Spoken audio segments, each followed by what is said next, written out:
ఆలయాల్లో అర్చకులు చేసే ముద్రలు ఆక్యుప్రెజర్గా మారి శరీరంలోని ప్రాణశక్తిని ప్రేరేపిస్తాయి. వీటి ద్వారా వీళ్ల కాన్సంట్రేషన్ హై లెవెల్కి చేరుతుంది. దీన్నే తంత్రం అంటారు. వాళ్ళు పలికే శబ్దాలు ఎలక్ట్రోమాగ్నెటిక్ వేవ్స్, విద్యుదయస్కాంత శక్తి తరంగాలుగా మారతాయి. ఆ శబ్దాల అర్థాలు మైక్రోవేవ్స్, సూక్ష్మ భావ తరంగాలుగా పనిచేస్తాయి. దీన్నే మంత్రం అంటారు. గుళ్ళు కట్టేటప్పుడు బంగారం, వెండి వంటి ఖనిజాలతో పాటు నవరత్నాలను భూమిలో నిక్షిప్తం చేస్తారు.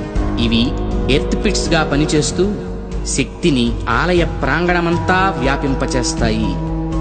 రాతి విగ్రహాల క్రింద, ధ్వజస్తంభాల క్రింద లోహపు రేకులతో తయారైన యంత్రాలుంచుతారు.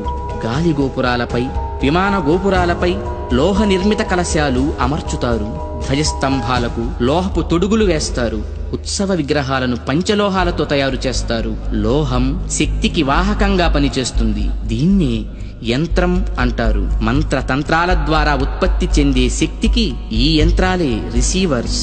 ఇక హైడ్రాలిక్ పవర్ స్టేషన్స్ లో లాగా ఆలయాల్లో జరిగే అభిషేకాల్లో కూడా ఎత్తు మీద నుంచి స్వామి విగ్రహం మీద నీరు పడుతుంది. దానివల్ల పొటెన్షియల్ ఎనర్జీ కైనటిక్ ఎనర్జీగా మారుతుంది. ఇలా మంత్ర తంత్ర యంత్ర ప్రక్రియలతో విశ్వవ్యాప్తంగా ఉన్న ఇంటర్నల్ ఎనర్జీని రిసీవ్ చేసుకొని అందరికీ అందించే కాస్మిక్ పవర్ స్టేషన్స్ మన ఆలయాలు. ఈ జనరేటర్ నుండి ఉత్పత్తి అయిన విద్యుత్తు ట్రాన్స్మిషన్స్ ద్వారా టెర్మినల్ స్టేషన్ కి చేరి అక్కడి నుండి సబ్ ట్రాన్స్మిషన్స్ ద్వారా ఎలక్ట్రిక్ పోల్స్ సాయంతో లో వోల్టేజ్ ఇళ్లకు, హై వోల్టేజ్ ఫ్యాక్టరీలకు అందుతుంది.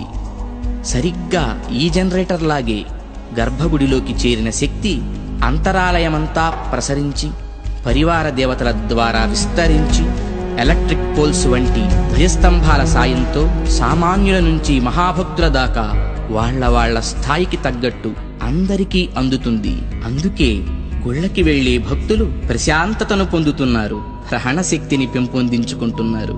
ఆ శక్తితోనే సమస్యలను పోగొట్టుకోగలుగుతున్నారు. అంటే అర్చకులు ఎలక్ట్రీషియన్సా? యా.